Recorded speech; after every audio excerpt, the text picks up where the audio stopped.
Just knowing that you can't get the day back.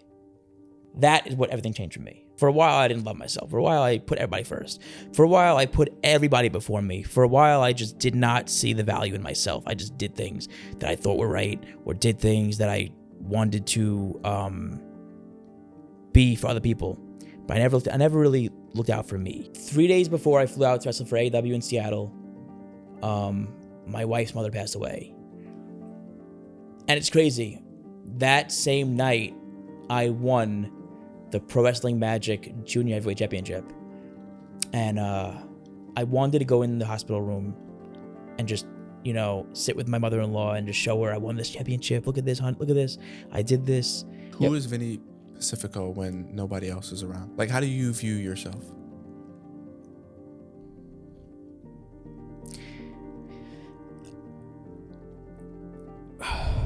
I view myself as... What's going on, everybody? Welcome back to another episode of the 1% Podcast. As always, I want to thank you guys for tuning in. Thank you guys for showing support. And thank you guys for showing love on every single episode. I have a guest with me today, Vinny Pacifico, otherwise known as Power Punch. How are we doing today? Doing great. Thank you for having me.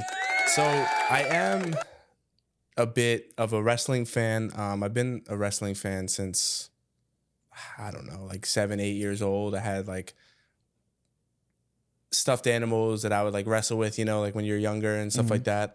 So this for me is a bit of an episode where I'm going to go back into the childhood a little bit and, discuss wrestling, discuss your story, discuss who you are, and talk a little bit more about you as a person. I know that you've been on some incredible podcasts, so you went a lot into wrestling, but I just want to say thank you for coming on today. Thank you for having me. I'm very happy to be here. So for the viewers that might not know, what professional wrestling is, in your definition, could you be able to describe what you do? Wow. Pretty much. Wow. It's a great question. Because I'm thinking about, the people that are coming from like the self-improvement or what they usually follow me for, they might not know what a professional wrestler is. Pro wrestling is an art. It's a performance. It's a story. It's everything imaginable, really. In a ring, you just wrestle and you tell stories. You take you're able to. It's a moment for me. I love doing it just because I love wrestling, but I also appreciate so much getting to be able to have fans just be able to leave their problems home. They buy a ticket with their hard-earned money. They go, they support you, they buy your merchandise, and they're happy. They're excited to be there. And whether they have anxiety, whether they have a death in the family, whatever it may be, right? They're at the event forgetting about their problems. And that's something that's beautiful. If you're able to suspend disbelief and give fans moments to just enjoy what they're paying for, that at the end of the day, it means the world to me. So when, before the podcast, we talked a little bit about, you being bullied in school and you really wanted to share that story. Was that somewhat of a intrinsic motivation for you to become a professional wrestler or to be successful in life? Like, I want to be able to prove these people wrong and prove myself right. And how during that time did you feel going through that process? So for me, it was like, I had my circle of friends, right? And I don't know, I was always the one who just wanted to do crazy things with their life. I didn't want to just, I didn't want to have a 9 to 5 and just, not that there's anything wrong with it, but like I wanted more with my life. Growing up, like I was always asked, what do you want to do? Even in my 5th grade video, they asked, what do you want to do when you get older? I said, I want to be in WWE or I want to wrestle on TV, right? And I still have that video to this day. And from 5th grade to 6th grade to 7th grade, just playing football most of the time, right? But loving wrestling more than anything. And finally, I was 14. I was in junior year of high school. Freshman year of high school. I was like playing quarterback, and I was like, I don't want to do this anymore. I want to wrestle. I was 14 years old, and I was just, I wanted to wrestle. That's all I wanted to do. That's all I wanted to do was just try this, just try something different. I played football for so many years. I just want to wrestle. And my father took me out of football. In high school, I stopped, brought me to wrestling school, started training, me and my two friends. And that was it. We started wrestling. We started training. And people would call me crazy, right? In school, like they would think, okay, you're wrestling. Oh, but what do you really want to do? What's your real dream? Like, what do you want? And I'm like, wrestling. I want to wrestle. That's what I want to do. I want to be able to, change people's lives. I want to be able to motivate people. I want to be able to touch people's hearts, and just be able to just do what I love to do. Yeah. And that I feel like is life worth living. Yeah.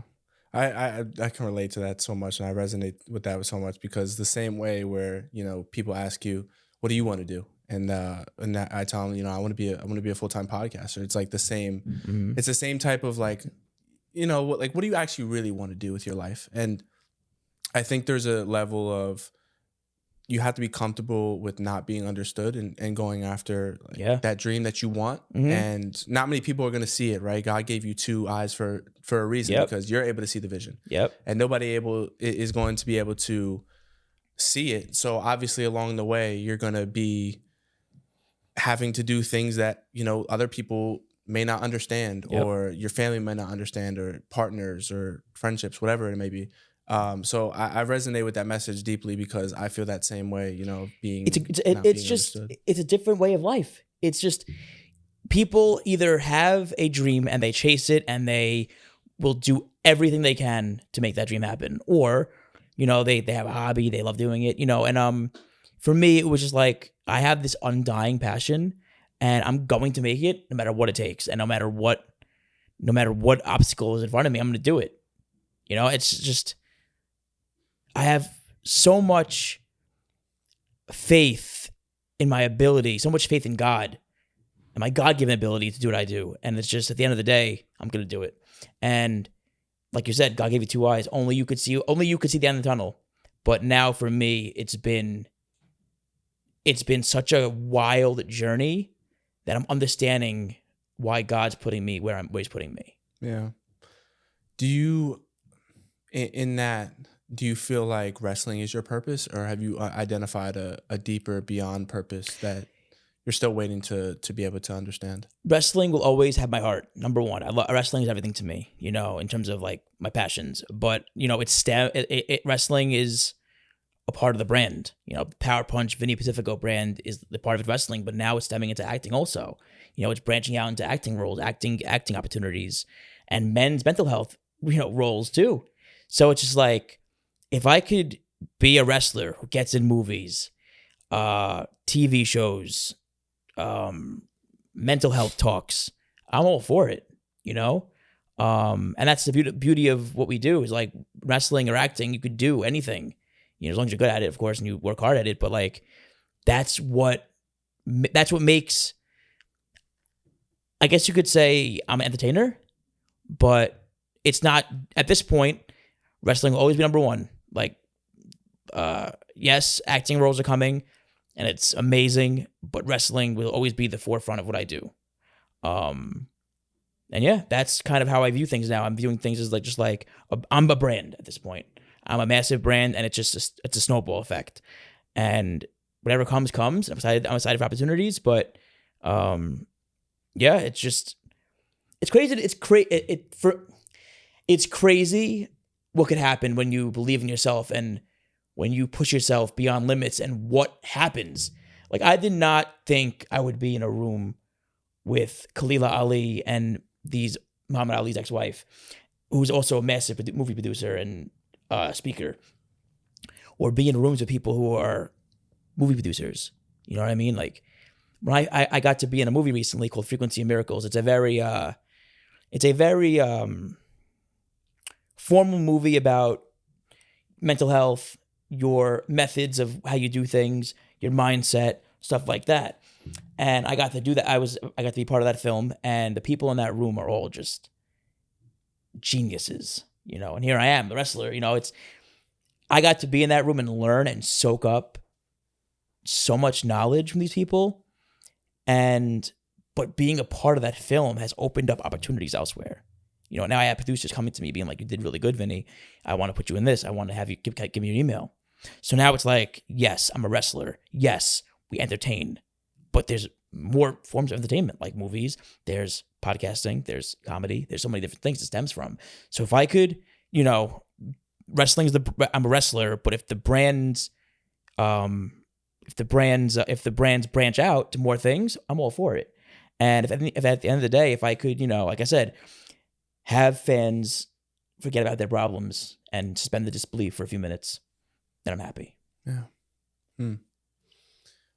I guess something that I where you said it wasn't always like that. I did research on an article where you got interviewed, and obviously as you're an independent wrestler, as you're not signed, you're kind of like contract based. Yep. So whatever contracts or whatever projects you kind of have, whatever, I'm not, in terms of like the logistics of it, but basically a contract, whenever you're called, like you're able to wrestle. And I read that for you to like have monetization and stuff like that, or getting booked or, getting paid for it isn't always like the easiest thing, right? No, it's like a grind that you're kind of just going, you have to have this undying belief in yourself to get to the next gig or to get to the next one. Yeah, it's so obviously as a freelance wrestler, you get paid by the match or by the gig, but we sell merchandise, of course. There's so many ways to monetize things, and sponsorship deals.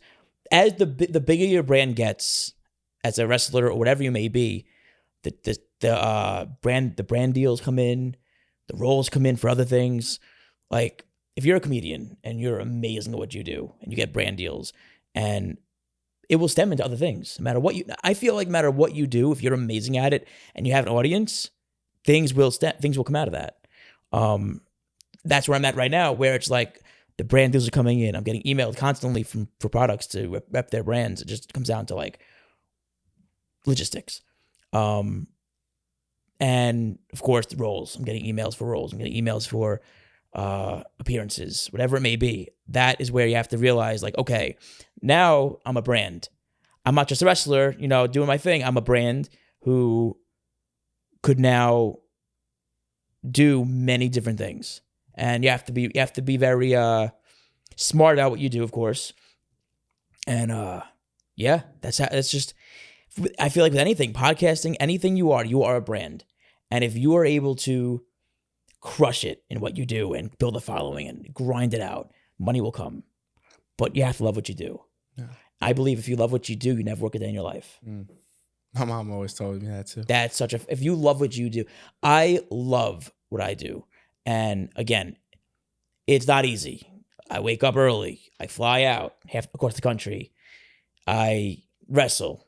I go to the hotel. I go to bed. I wake up in the morning, either go home or I go to the next town to wrestle, or I go other countries. Now, at this point, I'm wrestling in overseas a lot now. So it just comes down to just not stopping. So whenever I can sleep, I sleep. There's some weekends where I wrestle. I'll fly out to California. I'll wrestle in California. I get on the plane after the match, fly out to the Midwest where I'm wrestling. My only sleep is the flight.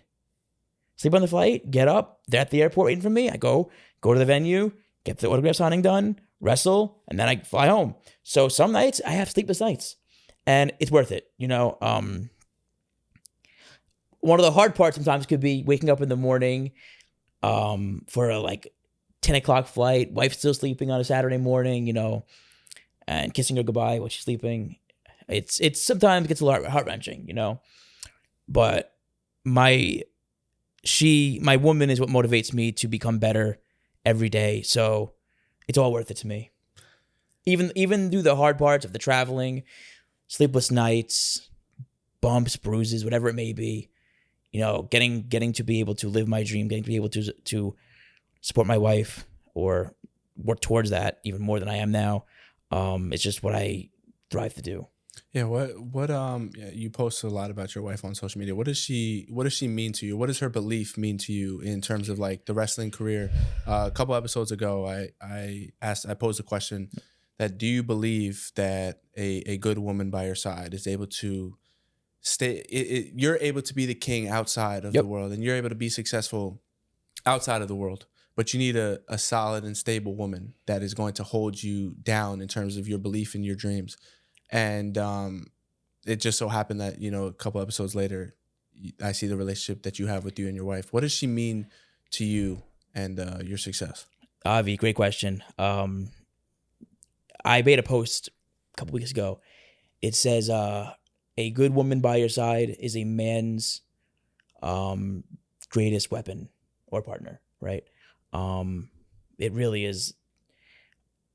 Her belief in me, I believe, has gotten me where I am now. She believes in me. She supports me. She's there for me. She cheers me on.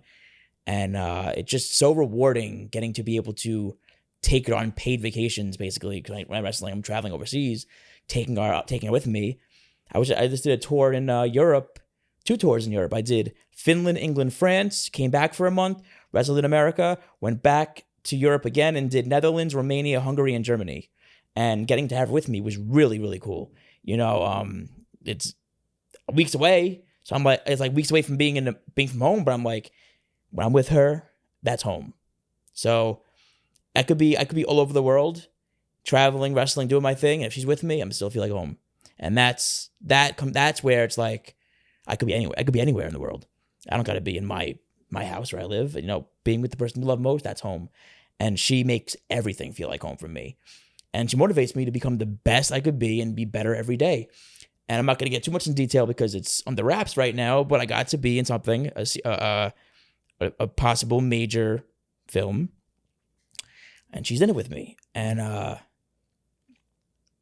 getting to be able to do that with her is really cool too, So it all comes down to just having someone who loves you so much, who you love so much also, and building a life together that only you two believe in.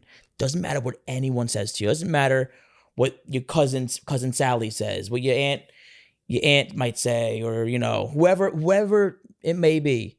If what you and your woman or your partner believe is the right thing for you two to do, and you do it, that's all that matters at the end of the day. All that matters. I've had some her friends sometimes don't understand. In the beginning, oh, what does he do? Oh, what's this? Oh, why? They would question her. You're in this country. You're in this country. How are you there? Like, are they paying for you? No, I am. But like, it's worth it, But she didn't like. Her friends did not understand wrestling or what I did. Right. That's fine. Not everyone will. Not everyone, like even comedians, right? Like not everyone understands the comedy career. Whatever, we're acting. Not everyone understands it because it's a different career. A lot of people these days don't have those careers. It's just not the norm. So they'll see her in Finland, England, Canada, Florida, just like out of nowhere on a random day.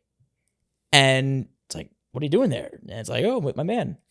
And then after a while, they started realizing, like, this is real shit. You're doing some really well. I was just on TV in Germany. I was just on TV in Finland.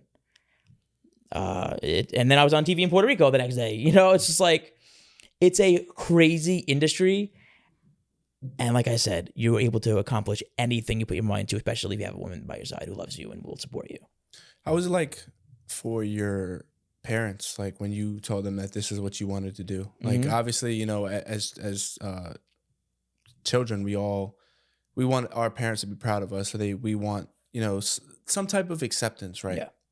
But going that route, like you said, is very unconventional. And it's not the 9-to-5 or it's not the norm. Yeah. So what was it like? When did they start to cling on, or when did they start to accept about what you're doing? My father was so supportive of me. He came to the training with me. He would watch me train, watch me do all these things. He was always there for me. And then my mom too. My mom was very supportive of me. I was very blessed to have two parents who kind of believed in my vision, right? They didn't at first always know where it would go. Now at this point, they're dumbfounded with what I've done. Newspapers in other countries, just the things that it's just. I'm blessed to be able to say that I've done these things, and they're so shocked to see what I've done, and it's just it's amazing to see that their faith in me is paid off. Right, I didn't fail them.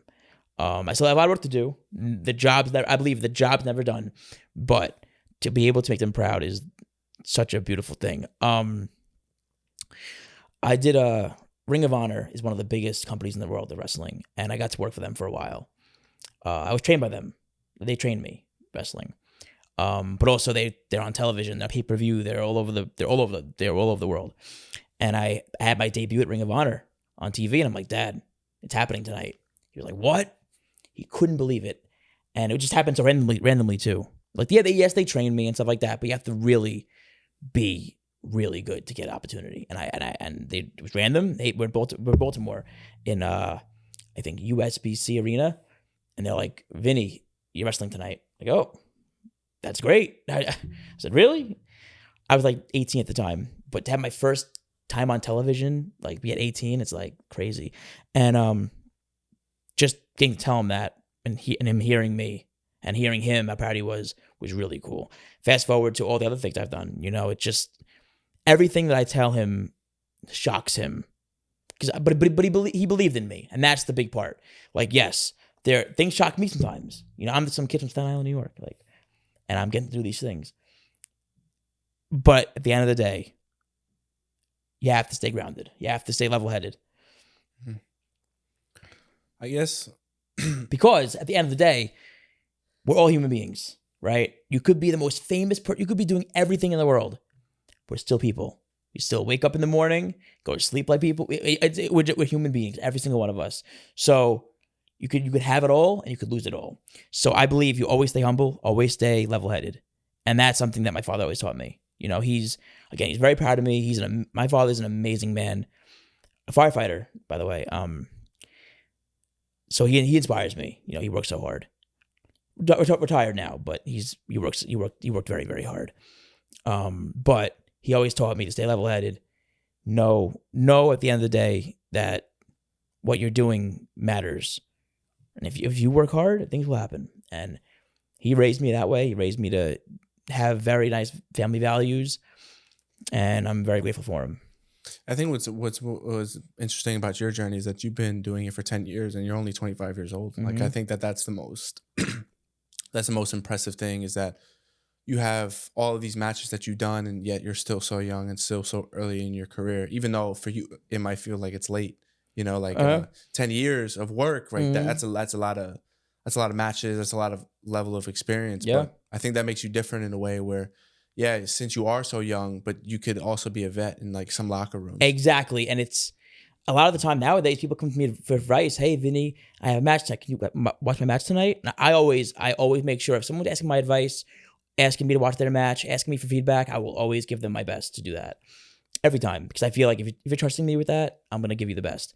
And yeah, being young and being experienced is a great thing, because now, yes, I'm young. Yes, I've wrestled in, I guess, 10, 12 countries, 13 countries. It's so special and cool. But now I have so much experience. I could do these things easily now. And even being young, that's really, really something that I cherish, because my little cousin, didn't know how to get on a plane. I had to show him how to really do the whole airport thing. And I'm like, damn, at 16, I went to England for a month by myself. You know what I mean? I was like, wow. So I guess I'd started really early doing these things, and it's benefited me. But you have to understand, not everyone has that experience. Not everyone has done these things. So if anyone asks my advice, if I could give a hand to anybody to help them learn, I will always give my 100%. I do want to go into a little bit more of your wrestling, like your gimmick. Mm-hmm. How if you could be able to describe, the power punch and the whole energy drink king. Cool. How would you be able to describe that? So, as a wrestler, you need a persona. Even as comedians, you need a persona. Like, half these guys in comedy do the Italian thing, right? It is what it is, and it creates something special. So as a wrestler, you need a character, something to hook the audience. So a couple of years ago, I was sitting with EC3, who's a WWE. He's a very, very famous wrestler. EC3 and my buddy JC. We're sitting in a studio, just like this, right? Talking and cutting promos, doing this wrestling stuff. And he goes, Vinny, you're power punch. I'm like, what? What does that mean? He goes, dude, you come in here, you drink, you're so energetic. You drink so many energy drinks. You, like, at the time, I didn't really have a character at the time. I was like 20 years old. I didn't really have, I didn't know, I didn't find really who I am in the ring yet. I was a very good wrestler. I had some small things of character that I couldn't really, explain. But when you're able to find the hook that makes you different, everything changes. So they're like, Vinny, you drink energy drinks. You go to the gym. You do these things. You have so much energy. This is your power punch. So then I spent a week in Florida cutting promos, doing character work, making a design that's right here. That design they made me. And it was just so, like, it worked because these fans in these shows would be chanting power punch. These, like, I was supposed to be the bad guy at sometimes, and they're still cheering for me. And it's just like, wow, this is something special. A few months later, I had Bang Energy send me a contract to sponsor me. And Bang Energy is one of the biggest energy drink brands in the whole world. A few months later, they had some things go on with their brand. So we stopped working together. G Fuel Energy signed me to contract right after that. So it just comes down to, like, believing in what you're doing so much, it makes you crazy. And here I am. I had two major sponsorships within 4-month period. And I've gotten to be on podcasts with Kurt Angle, Freddie Prinze Jr., Road Dogg, Tommy Dreamer, all these massive wrestling names and acting names. I got to be on Sportskeeda, which is a massive, like, sports podcast and news media platform, interviewed by Bill Apter. Bill Apter is one of the most world-renowned journalists in sports. He used to travel with Muhammad Ali and George Foreman. So having him interview me was really, really cool. So just everything stemming from this character or this brand, it's really me. At the end of the day, it's me, right? At the end of the day, it is who I am, getting to channel who I am. Energetic, passionate, gung-ho, like, very intense, I guess you could say. That's who I am. That's who I am. See? That's who I am. And when you find who you are and you could level it up in the ring, on TV, in promos, backstage, segments, whatever you're doing, if you could lock in and do those things, beautiful things will happen. And they did. And at this point, it's just been spiraling so much to, like, again, like I said, movies. So getting to start, like, I believe having a brand is the most important thing. So once I found this brand right here, everything changed for me. So grateful for who's taught me, grateful for who's been there, grateful for every lesson along the way. And a lot of times, me and these people who I love dearly, we cried, we laughed, we hugged, we lifted weights, we wrestled so much. And at the end of the day, I'm grateful for all of it, because I wouldn't be where I am. I believe every single thing you do, every little experience you may have, at the end of the day, really everything matters. There's sometimes you're like, oh, this doesn't matter. Oh, this doesn't. Everything matters, because there's no do-overs here. You live life once. There's no, oh, this doesn't matter, because you don't get to go back to yesterday and redo it. Everything matters that you do. Being on set for the 2 films I just did recently, it was great. I got to do 2 really cool films and be able to tell my story and get seen when it comes out by a whole new audience on all these different platforms. And the people I met were just, again, people who will put me in films, possibly, people who will connect me to more people, and people who are just good to be around, That everything came from that one moment. So at the end of the day, you never know what each moment will bring you. So there's people who say, oh, don't do that. That won't matter. Oh, don't do that. I mean, for example, sometimes I had a buddy of mine. He asked me to help him get booked on wrestling shows because, he's pretty new. I brought him to a show with me. I had him meet a bunch of people. They all liked him, right? He didn't wrestle, but they liked being around him. So now he's getting a chance to wrestle on these shows. People he met, and like I said, everything matters. Everything culminates. People talk. Relationships, there's all relationships. So even the smallest actions or biggest ones all matter. Make sense? Yeah. Relationship building, like getting into the room or being kind to other people or being good to other people. And you might think that in that moment it might not matter or it might not come up to anything, but then a month later, oh, this person, reached out to me and they want me to do this or they want me to do that. I've had a multitude of experiences like that. And, it seems like it's a small world, essentially. Oh, yeah. It's a small world. Once somebody else is talking, they get your name and they're like, oh, I like what they did. Or, exactly. And it's also like, there's a saying I heard recently. People will attract to a good person. So, for example, I'm in a room right now. Matt Bass, Avi, you two are great people. I feel it. I feel the vibe. And you could feel how people's intentions are. I believe. I feel it, And people will attract to good intentions. People will attract to sugar, right? Bees go to honey. So you have to be somebody who people want to be around. And that's something that you have to, again, yes, you have to be talented. You have to work hard. You have to look good. You have to do the part that you have to do. Right? For whatever, again, for me, like I have to go to the gym. I have to be in the ring. I have to take care of everything. Right? But also, being a good person has helped me immensely because relationship building, like you just said, relationship building, being able to offer good insight, all these things build into just opportunity.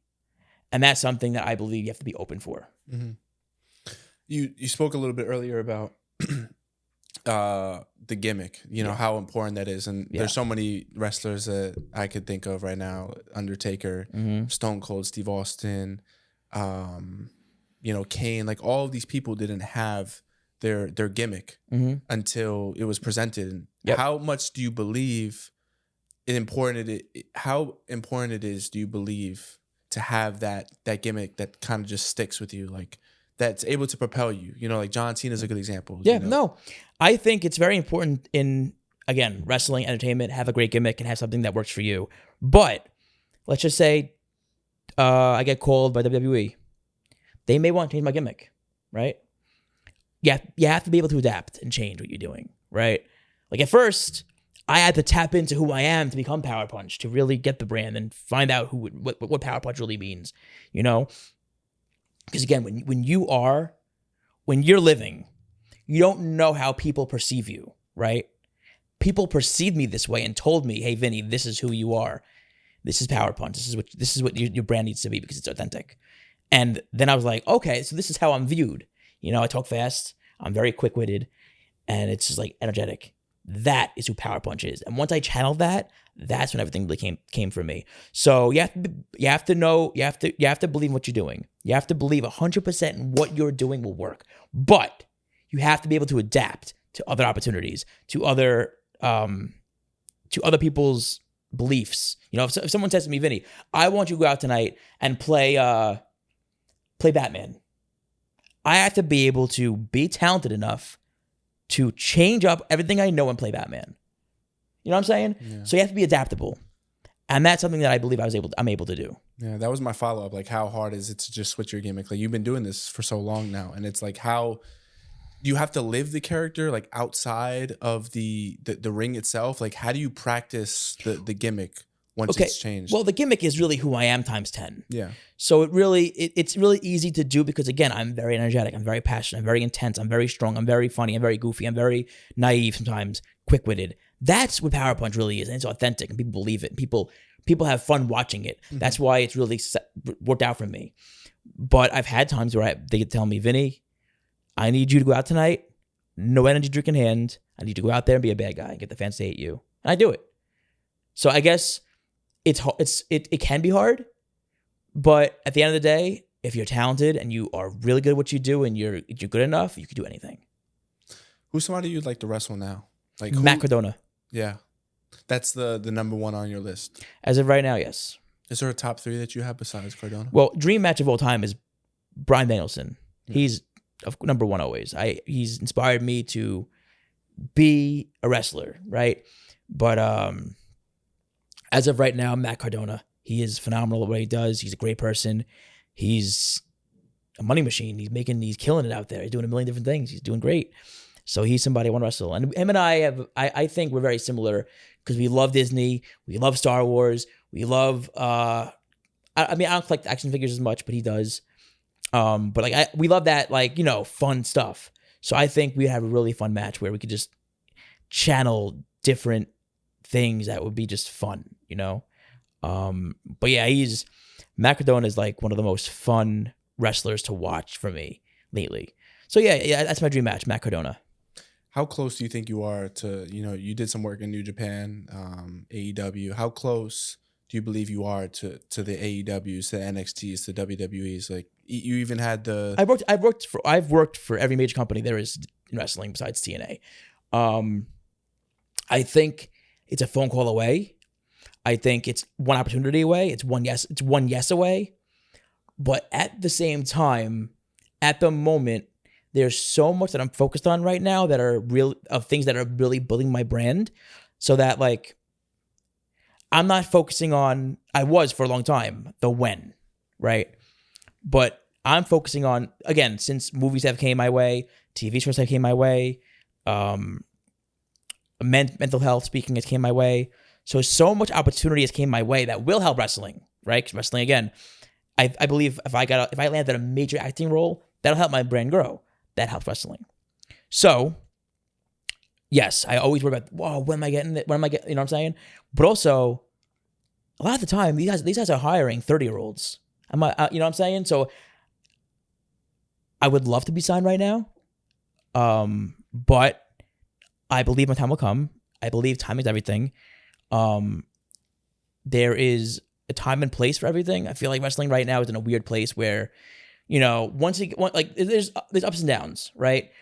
WWE just hit Netflix. It's a massive up right now. WWE is focusing on their own stuff on Netflix now. So I don't think they're really looking to sign talent like at the moment. You know what I mean? That's why everything's timing, right? So I'm just not worrying about I'm not worrying about the when for that. I'm worrying about what I can do to be the biggest brand possible so that when they call me, I'm ready. And when they call me, I have something to offer them that will make them money. That is where my mindset is right now. My mindset is I'm going to do the movies. I'm going to wrestle on TV. I'm going to wrestle all over the world. I'm going to wrestle in every country I can. Make myself as valuable as possible. And when they call me, I will bring them money because now my value has went up. So that's where my mindset is. My mindset's not, when. It is, okay, there are a lot of guys out there who are really killing it and they're not signed. They don't have a contract, right? But again, there's ways to make money without a contract. There's a lot of ways to make money without a contract. You wrestle all these shows, money will come. So for me, it's just like, do these movies, do these films, get on these TV shows, do these podcasts, wrestle these events. And I've been on TV wrestling in other countries too. So it's like, I'm happy with what I'm doing, but I'm really just trying to build my value so much, get brand deals, everything that I'm doing, so that when they call me, they're coming and they know they're gonna get. They know they will make money with me. That's where my mindset is. That I could be somebody who, if you call me, you'll make money off me. There will be a payoff to be on your show. That is where I'm really. My mindset is. Like, again, I just did a skit with somebody. A Staten Island foodie, one of my friends. He wants to grow. And I did a skit with him. He got a lot of followers, a lot of views. And now I'm like, okay, I could bring this to my friends. I could help. And I want to be that. I want to be someone that you will benefit by having me on your show every which way. And that's what I'm doing now. It's interesting because it's not like like I get this feeling from you that you just want to grow like as a person and help as many others, whether it's just in wrestling or not. I think that's like incredibly hard to come by, especially that somebody is already seen like as successful and has, kind of established themselves, and giving back is so like cliche nowadays, where people don't really want to give back, or they don't want to pour into other people because they're so selfishly induced to what they're doing. People don't, finding people who want to give back is hard these days.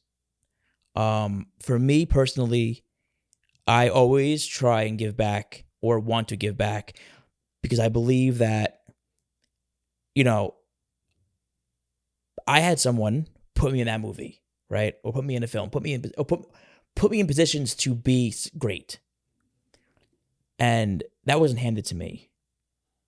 I had to work for it, but I had to get the opportunity. So, I feel like if I'm able to help others, why can't we all grow? Why can't I help other people grow? Like, why are people so Why do people gatekeep? I don't understand. Maybe some jealousy. Some people don't want people to succeed. I want my friends to succeed. I want people around me to all do great. I believe, why can't we all eat at the end of the table? There's enough for all of us. Yeah. I've never believed in the cutthroat type of personalities, because it's just like, we could all be great. We could all succeed together. We could all sit together at a table and eat and know we're doing great for ourselves and our families and who we love. Yeah, there's a quote that I really truthfully live by. I'm not sure if you're familiar with who Gary Vee is, but he said a quote where, if you want to build the biggest building in town, you don't just go tear other people's buildings down. You create the biggest building, but then you also help. And you help them construct their building to however tall they want to be. Mm-hmm. And you don't just go around just knocking people's buildings down, because at the end of the day, guess what? You might be the tallest building in town, but everything else around you has not grown since. Yep. And it's like the same concept, where if you can help another person in their life, that might also help you in your life. And it's not this whole back and forth thing where I'm going to help you because I know you'll help me. It's the selfless act. It's the selfless giving that, at the end of the day, God's going to return the favor back to you, because you're just living out of your good heart and being of service, and that will be rewarded in some ways here. Being selfless is I believe, just something that is a beautiful thing, because now there's times when I just want to sleep. I want to go to bed. I'm a long weekend. I just wrestle all over the country. I want to go to bed. But my wife, can you do the dishes, or can you whatever? You know what I'm saying? And you're like, it's those small things that matter so much too. Being able to do your part as a husband, whatever you are, whatever you may be, whatever you're, a son, you're a father, you're a brother, you're a cousin, you're a grandson. I believe being the best you could be for everybody in your life is so important. It's selfless. It's a blessing to people, right? My mom, for a while, couldn't walk. She hurt her ankle for a while, and she had no one taking care of her. Nobody. People were busy. I was busy, but I made sure to go out of my way and take care of what I had to take care of for her. People need help. And I feel if you could help somebody, do it. If you have the resources to help anybody, you do it, because why not? Why not? If you have the 20 minutes, the 30 minutes, the hour it may take, or if you have the couple seconds sometimes these things take, why not just take those few seconds to do it? Yeah. Because then you don't know how much they'll appreciate it. It's like when we first started messing each other, the 1%, like it's literally the small things that seems like it's a theme of this episode, where it's just those small things that you might not see as significant, but compounds, right? You do it every day. Mm-hmm. You give here, or you do this, or you do that, and then all of a sudden you realize that, wow, I'm not the same person I was. Yep. I'm not the same person remotely that I was a year ago, 2 years ago. And it's just those little things. It really is all on the small details. 100%. It's that 1%. It's that 1% that will make you better, or being in that 1% that makes you the best or above others. And that's just what it comes down to. It's just coming down to being able to perform in every which way of life, whatever your role is in someone's life, whether it's you being paid for a gig, whether you're someone's son, someone's husband, someone's wife, whatever it may be. If you're able to perform and give your best and squeeze every ounce of your hard work out of you to do what you have to do for these people, come on. It makes you different. It's like, I don't know. Like I said, I've been believing a lot more now that every little thing matters. The small little details matter so much because, won't name names, but someone in my family, I came home from a wrestling event. I flew home on a holiday, and I got to the party late, just in time, right? Like, I was late though, but I made it in time before it ended. And they kind of were like, "Oh, you're late," or like, "Oh, like, you want to say hi to me?" Like, I was making my rounds saying hi to the family and stuff. But someone made a comment. They were like, "Oh, you're late to this party. You're not saying hi to me. This is my party," whatever it was. And I was like, they will look at the smallest detail and criticize you. And you could be doing everything right, but people will look at the small details, which is why I look at the small details as so important, because people will look at the small details and criticize you on them. Mm. You know, do you feel like you could do so much things right? Like, again, I flew in from an event to get to this party on time, or on time before it ended. Sorry, I keep saying on time. I had to get to this family party before it ended. I was late. But that small detail of not saying hi at the certain moment they wanted me to was remembered. It's like the small details matter so much. That's why you have to clean up the small details. Yeah. Does that make sense? Yeah, it does. So we've talked about, you as a person in terms of the early life. We talked about the wrestling life. Talked about now, but forget the power punch. Who is Vinny Pacifico when nobody else is around? Like, how do you view yourself?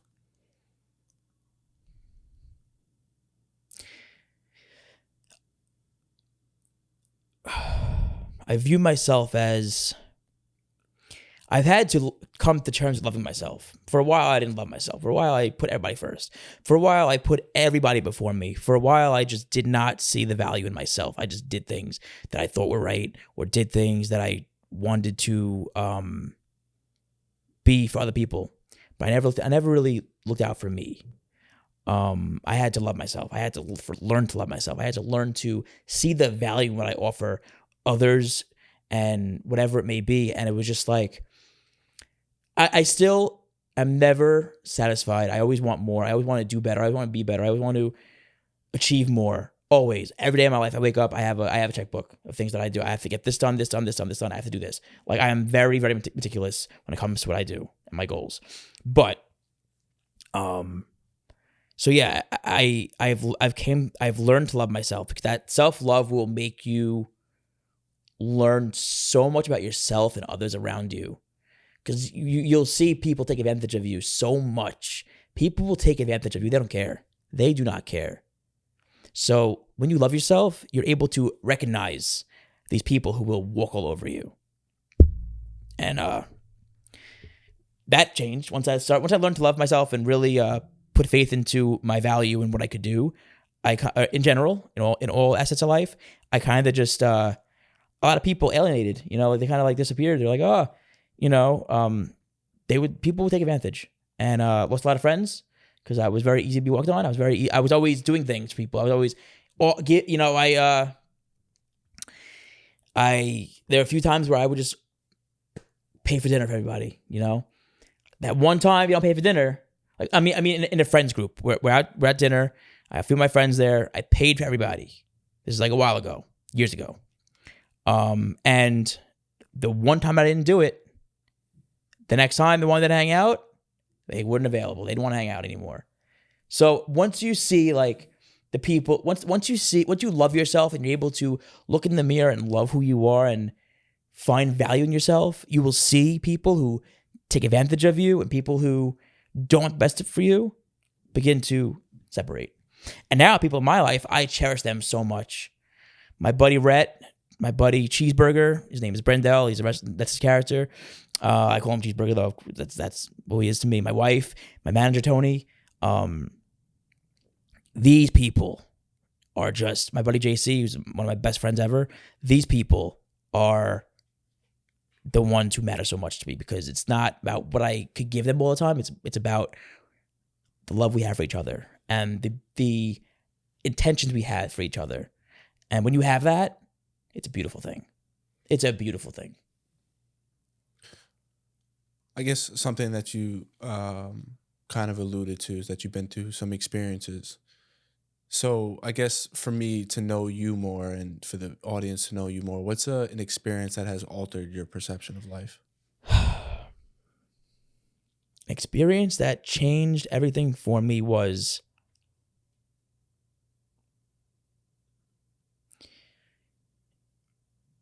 when I realized that you only, like when I really realized that you only have one shot at this life, I realized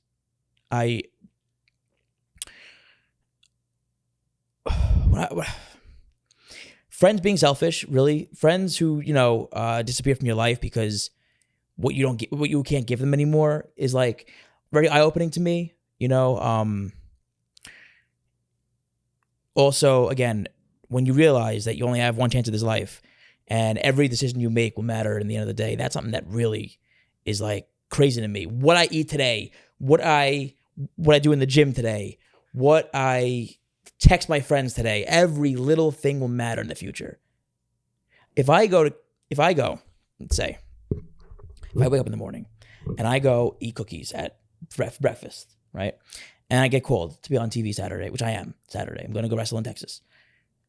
I didn't do my duty as a performer to look my best, to feel my best, to be my best for this weekend. And that food's already in me. Those calories already are in me. Now, it's very hard to undo those calories. So every little thing you do, everything you consume in your life, whether it's mental, physical, whatever you eat, whatever you consume will matter at the end of the day. And that is something that you have to understand. Everything you do, everything you eat, everything you consume, everything you put in your body, at the end of the day, will have a cause and effect. So I believe, make every decision you have for your future. And again, I'm not perfect. I screw up. I love my ice cream every now and then. Terrible. But I've learned to say, okay, I have these events planned. I have to be the best me possible. And if I'm not, that's on me. And I do not want to live with regret. That's the one big thing in my life I don't want. I don't want to live with regret. I want to be able to do everything to the best of my ability. When I was in Europe, I ate a lot. And I will say this. I do wish I dieted a little more in Europe. But again, the food in Europe is made different than in America. So I did not gain the weight I would gain if I was eating it here.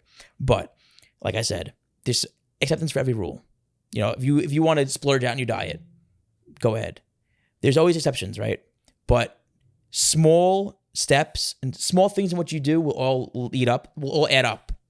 If you read a book a day, eventually that book will be finished. I mean, if you read a page in a book a day, eventually that book will be done. And you did. So like I said, 1 page a day, 1 meal a day, one thing you do a day for your dreams, for your goals. That is, at the end of the day, what I believe is what changed it for me, was just saying, okay, if I do this every single day, I will get here. And now I'm at the point now where it's like I'm seeing these things happen in my career where things are happening. So doing the same things over and over every day that I thought, or I got the advice from people that would benefit me, worked. So it is that 1% of things that you do, the 1%, that small detail, that what you do. So that's what changed everything for me. That one little thing, the small details, the little things that might make you stand out. Like again, the diet, the gym, the extra things you could do, just do them. For any career you have, just knowing that you can't get the day back. Knowing that those small details, those small improvements, they all matter. That is what everything changed for me. It sounds like when you build that self-respect and self-rapport, like self-love, and you build the self-love, that showing up for yourself when you don't want to show up for yourself. Yep. That truly matters to you. Well, I mean, I think it matters in general, but self-love will change everything for you. Self-love will get you to be able to open the door to success, or open the door to things that you never knew would be open, that you never knew were there. Self-love will open up doors that you never knew existed. Would you call that self-love, or would you call that discipline? Both. Well, self-love will create discipline. If you love yourself enough, you'll be disciplined. Mm. Just like if you love your wife enough, you will be disciplined to stay loyal to her and love her forever. Yeah. Right? Yeah. Mm. There is something that I also saw where it was on AEW Dark. You faced off against Powerhouse Hobbs in a singles match. Yep. But a couple of days before, you lost your grandmother. No. My mother-in-law. Mother-in-law, I'm Close sorry. enough, yes. No, it's fine. You lost your mother-in-law. Yes. What were your emotions going into a big match like that, knowing that, you know, it was for an incredible company like AEW? Wow. So yes, 3 days before I flew out to wrestle for AEW in Seattle, my wife's mother passed away. And it's crazy. That same night, I won the Pro Wrestling Magic Junior Heavyweight Championship. And I wanted to go in the hospital room and just, you know, sit with my mother-in-law and just show her I won this championship. Look at this, hon. Look at this. I did this. And she wasn't coherent. And that's when I realized, like, that night, that was it. Like, I went on such a high winning a championship. And going into the hospital, seeing her just laying there was just really upsetting. You know, I love to be able to show people what my hard work really, like, I did this, but I did this for us. You know, I wanted to show her, like, I did this for all of us. I won the championship. Look at this, how cool this is. And she wasn't coherent. So I put the belt down, sat with her, held her hand, and we were just sitting down all around her. We stayed there till 3 a.m. I went back. I live very close to the hospital. Went to bed. I woke up the next morning. I got a phone call. The heartbeat was really slowing, and she passed away that morning. That was very hard for my wife and I, especially because I love her so much, and my mother-in-law and my wife. But I loved my mother-in-law so much, and a week prior to that, she asked me to make a promise to her to just always have Carly's back and always be there for her and help guide her in the right path. You know, and that's something that every man should want to do for their woman, is guide them in the right path, guide them, show them how much love you have for them, and just do everything you can for them. And that's where that was a very great promise I made my mother-in-law. When no one was there, just me and her. She actually, I tell you what, she wasn't coherent.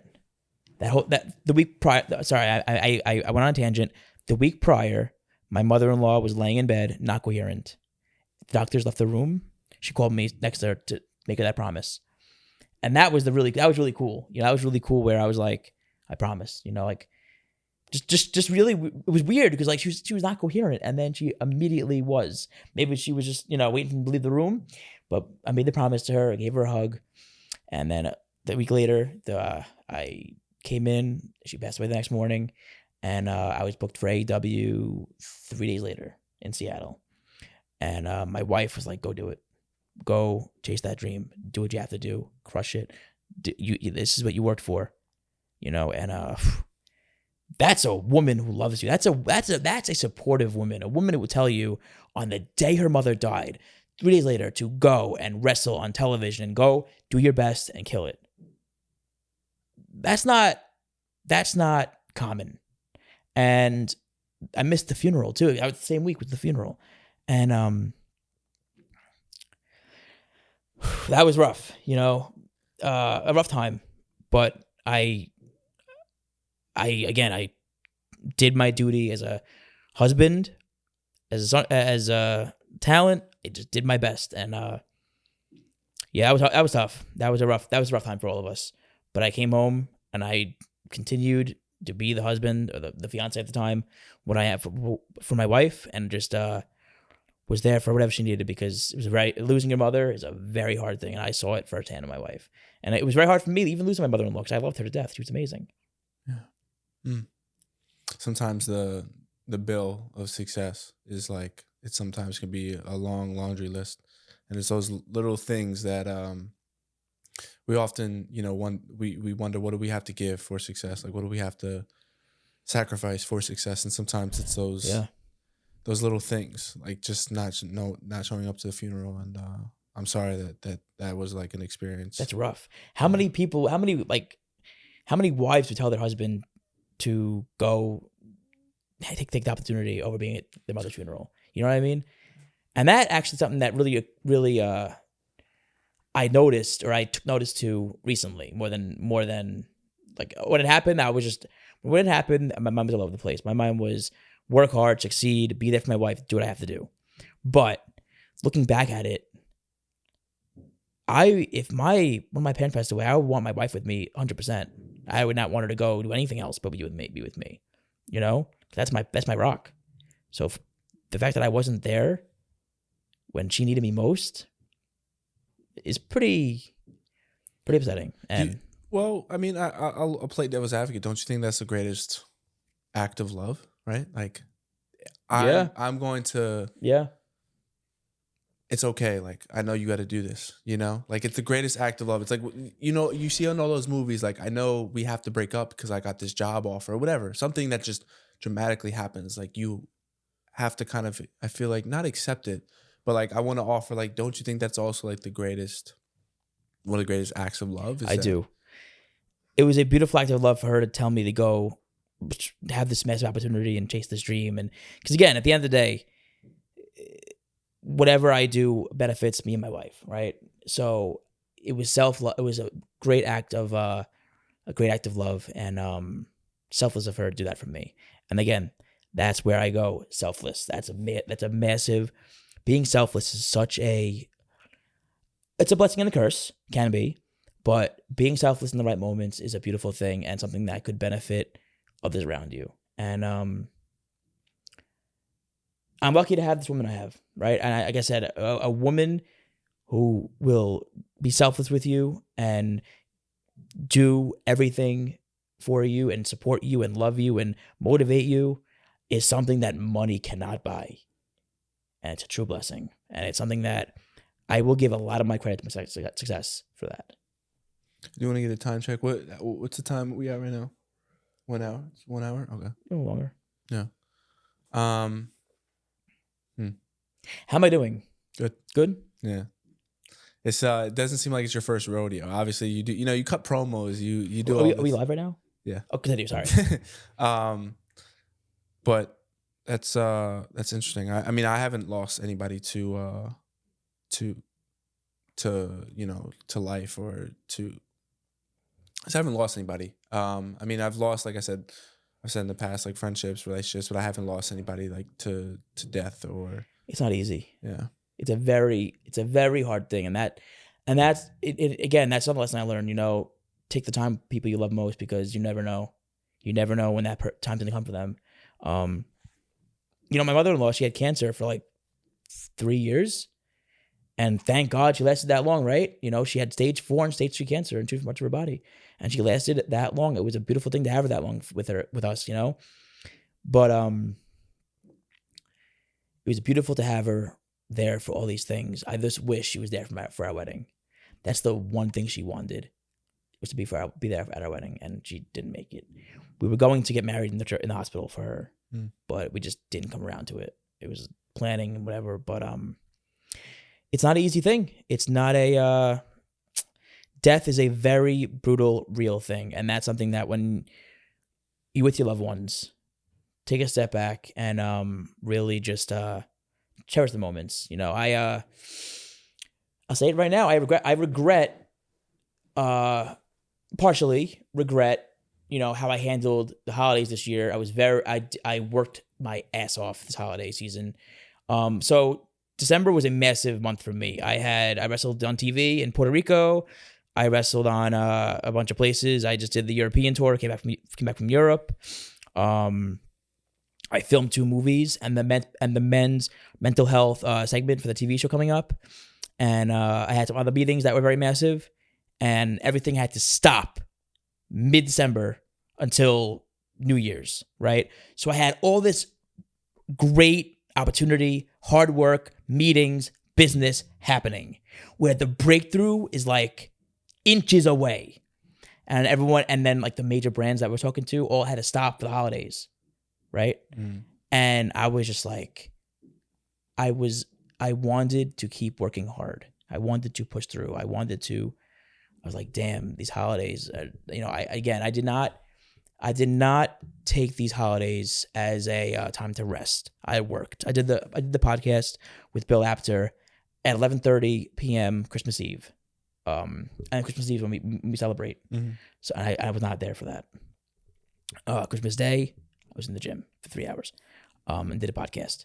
I was booking media, or other media I was doing. So I did not take this Christmas to really spend it with my family. You know, I was with my mom, my grandma, my wife, and my dad. And that, that is good enough for me at this time, right? You know, I not see my cousins, my aunts, my uncles, whatever.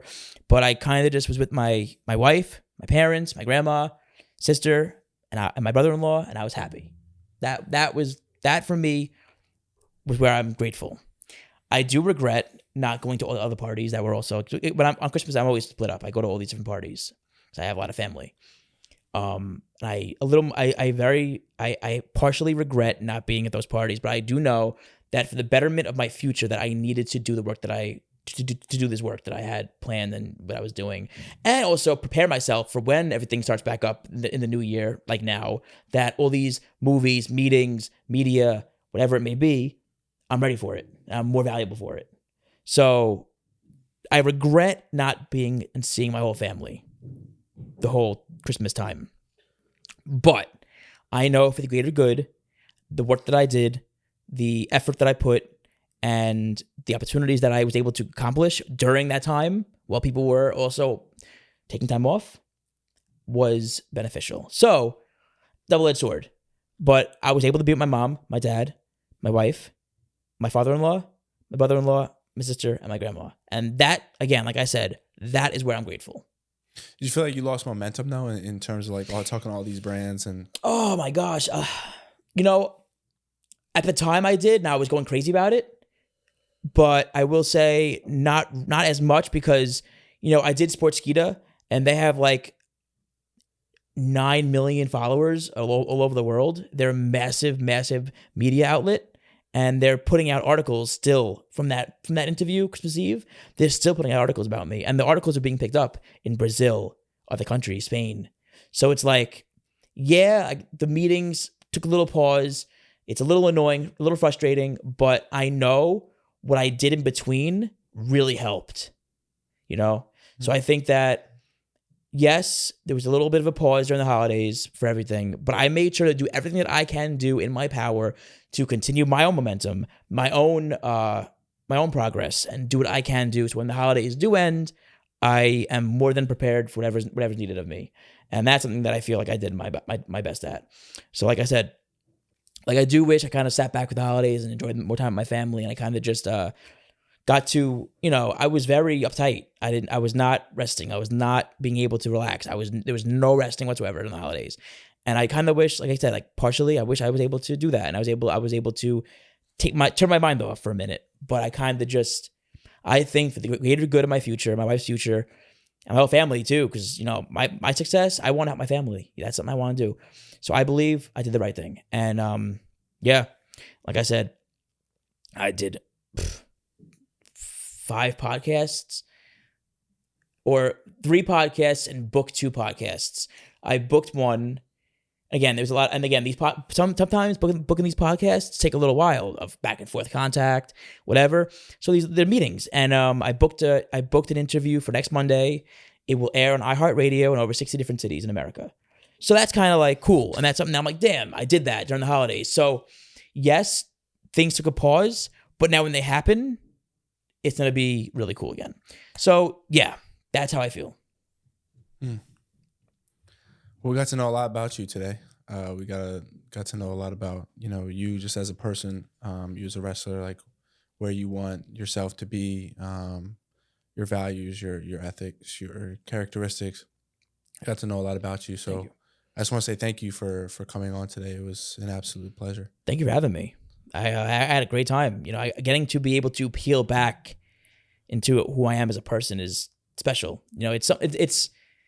It's a beautiful thing, and getting to be able to channel feelings that I've had in the past and speak about them is a beautiful thing that you're able to do. And this podcast is a special one that you do. So I think you will be very successful because it's there are a lot of podcasts out there.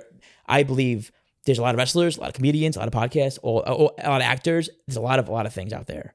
But if you're authentic, if you work hard, if you are the best at what you do, and if you work hard enough, you will succeed. And you are very talented as a podcaster. And I believe that your message that you have and what I could see your beliefs through this podcast, through interviewing me. I see your beliefs, and I feel like that can't be denied. So I think if you just keep working hard for yourself, and if you keep working hard in this podcast, you keep interviewing good people and telling stories, you'll succeed. Thank you, brother. You already are successful, but like you will be amazing. Thank you. I received that compliment. Thank you so much, and I'm glad that you were able to kind of peel back.